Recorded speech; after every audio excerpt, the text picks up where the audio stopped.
안녕하십니까. 여러분들과 같이 성장하는 경제 유튜버 유상환입니다. 여러분들에게 오늘의 생생한 경제 시황을 알려드리기 위해서 최선을 다하도록 노력하겠습니다. 자, 여러분들 오늘 나스닥이 2.8% 하락했는데요. 자, 그럼 벨트 꽉 매시고 오늘 하락의 이유를 하나씩 알아보도록 노력하도록 하겠습니다. 자, 일단 여러분들 아까 말씀해 주셨다시피 오늘 하락의 이유는 사실 명확한데요. 어제 있었던 상승의 이유가 굉장히 얕은 이유로 올랐기 때문이에요. 어제 오른 이유가 영란은행이 사실상 국채 매입을 시작한다고 얘기를 하면서 이거 양적 완화 기조로 가는 거 아니야? 이거 지금 영국의 중앙은행도 저렇게 양적 완화로 가는데 이거 보면은 미국의 중앙은행도 미국의 연준도 시간이 지나서 만약에 경기 침체에 영향력이 보인다 싶으면은 언제든지 양적 완화 기조로 돌아설 수 있는 거 아닌가라고 얘기를 하면서 블룸버그가 얘기를 하면서 사실상 어제 포럼들 사이에서도 요거에 대해서 굉장히 의견이 분분했는데 어쨌건 어제 주식들이 올랐단 말이에요. 결국 영란은행의 영향력을 부정할 수는 없는 상황이었는데 블룸버그가 이야기하기를 이건 굉장히 놀라운 상황이다라고 얘기를 했어요. 이게 영란은행의 영향력이 이 정도나 된다고? 굉장히 놀라운데라고 얘기를 했다는 건 반대로 얘기하면 이거는 예상했던 상황이 아니라는 거예요.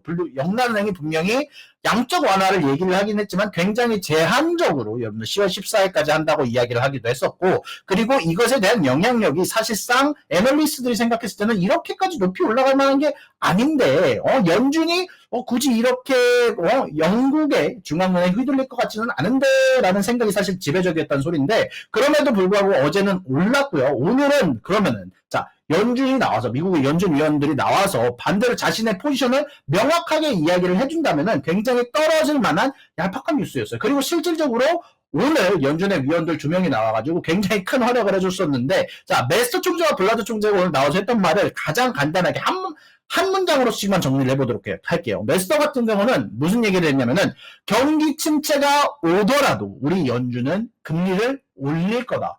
한마디로 지금 당장 영국이 지금 경제가 위험하다, 신뢰가 위험하다고 해서 중앙은행이 양적 완화 기조로 돌아섰는데 우리는 그럴 일 없다.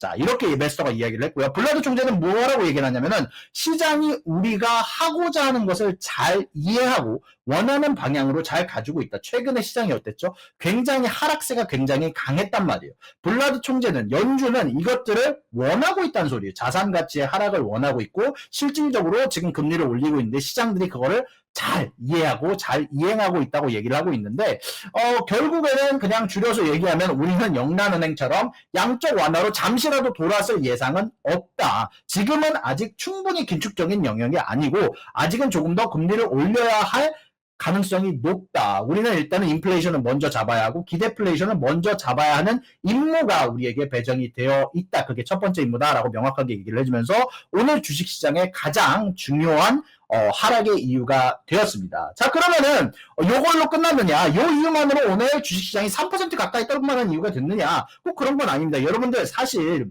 영란은행에 대한 이야기는 오늘 뉴스들 사이에서 헤드라인으로 올라오지 못했어요. 가장 큰 헤드라인은 여러분들 허리케인 이안이었습니다.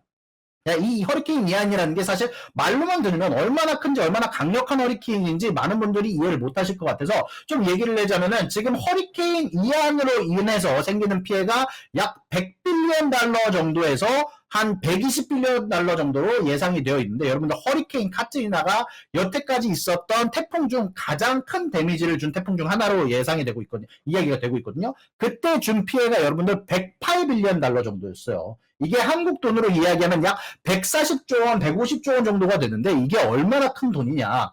일단 이게 거의 LG 엔솔로지의 시총의 2배 정도가 되는 돈이거든요. 근데 여러분들 이 돈을 누군가는 메꿔야 해요. 지금 당장 이 허리케인 이안으로 인해서 여러분들 지금 정전된 가구 수가 240만 가구가 넘어가고 있고요. 그리고 지금 현재 몇몇 도시에서는 지금 물이 홍수가 거의 한 2m 넘게 쌓여 있으면서 여러분들 지금 창문에서 물이 줄줄줄 새는 집에 대한 영상들도 많이 올라오고 있고요. 문을 여는 순간 물이 급작스럽게 밀려 들어오면서 집 전체가 침수가 되는 영상도 올라오고 있고 그만큼 생각보다 많은 집에서 가구에서 그리고 공장에서 피해를 입고 있는데 결국 이걸로 인한 데미지가 여러분들 140조 원이나 되는데 이것들을 누군가는 메꿔줘야 합니다. 이걸 메꿔줘야 되는 게 당연히 첫 번째는 정부겠죠. 그렇지만 정부뿐만이 아니라 보험 회사들도 이런 데미지에 대해서 메꿔줘야 되는 분량이 있단 말이에요. 허리케인 카트리나가 제가 여러분들 100빌리언 달러, 100빌리언 달러 정도 데미지를 입혔다고 얘기를 했는데, 허리케인 이안도 그 정도 데미지를 입힌다고 가정한다면, 자, 여러분들 허리케인 카트리나 때 보험회사가 내야 했던 돈은 약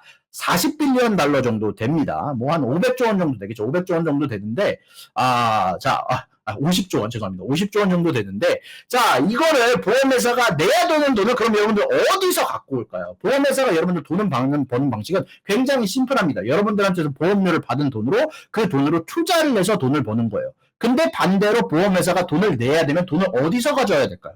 그 회사들이 투자했던 자산들을 현금화를 시켜서 다시 피해를 입은 가정이나 피해를 입은 공장이나 피해를 입은 회사에 돈을 돌려줘야 된단 말이에요. 그러다 보면 주식시장에서 결국 빠져나가야 될 돈이 약 40에서 50조 원 정도는 아마 되지 않을까. 허리케인 카트리나에 비교해봤을 때 그 정도는 되지 않을까라는 예상치를 우리가 얘기를 할 수 있는 겁니다. 근데 재미난 거는 뭐 일단 여태까지 허리케인들이 재미난 건 분명히 일시적으로는 하락장을 갖고 왔지만 한 달 뒤나 두 달 뒤쯤에 봤을 때는 다시 상승장을 가지고 왔다는 뭐 연구 논문이 있긴 하지만 제가 봤을 때는 지금 이번에 있을 허리케인의 영향은 조금 다를 수도 있다는 생각이 들어요. 일단 이번에 허리케인으로 입을 피해를 생각을 해보면 여러분들 공장이 침수가 됐을 텐데 결국 걔네들이 갖고 있는 공장들이 갖고 있는 재고나 물품들이 여러분들 물에 빠지면서 실질적인 공급 부종의 1차원이 되고요. 두 번째로는 공장의 기계들이 혹은 뭐 발전기라든지 아니면은 뭐 전기 물품들이 실질적으로 결국 침수가 되면서 얘네들이 이걸 갈아줘야 된단 말이에요. 그러다 보니까 공급량 자체도 줄어들게 되고요. 3차적으로는 침수된 차량이나 침수된 도로들로 인해서 차량들이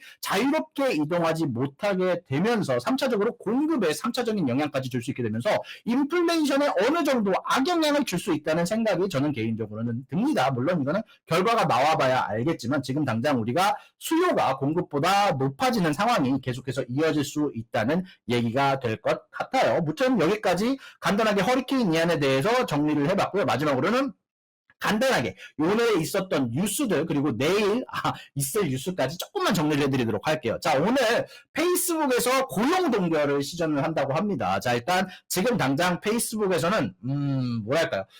아시다시피 최근 페이스북이 메타버스 쪽이잖아요. 메타버스로 가지면서 지금 메타라고 불리고 있는데 최근에 실적이 좋지는 않습니다. 주식 시장이 많이 내려가고 있고 그리고 이번에 발표했던 메타버스에 대한 반응도 좋지 않았고요. 그러다 보니까 페이스북 쪽에서는 부랴부랴 고용 동결을 시전을 해서 앞으로 있을 어닝들을 챙기는 모습이 보여지고 있고요. 그리고 두 번째는 아마존도, 자, 페이스북도 그랬지만 아마존도 경기 침체에 어느 정도 대응하는 모습이 나왔어요. 다만 아마존은 어저께 나왔던 뉴스가 우리들 임금 올려주겠다, 우리들 노동자들 임금 올려주면서 우리가 노동자들을 끌어오겠다라고 얘기를 했지만 오늘은 반대로 아마존이 자신들의 콜센터를 하나 빼고 다 닫는다는 뉴스를 이야기해주면서 사실상 경기 침체 우려가 어느 정도 커져가는 모습이 있었습니다. 자, 그리고 마지막으로 영국의 트러스 총리에 대해서 이미 말씀을 많이들 해주셨지만 영국의 트러스 총리가 자신의 정책에 대해서 바꿀 생각이 없는 것 같습니다. 영국의 트러스 총리가 오늘 나의 정책은 사실상 고용을 다뤄주면서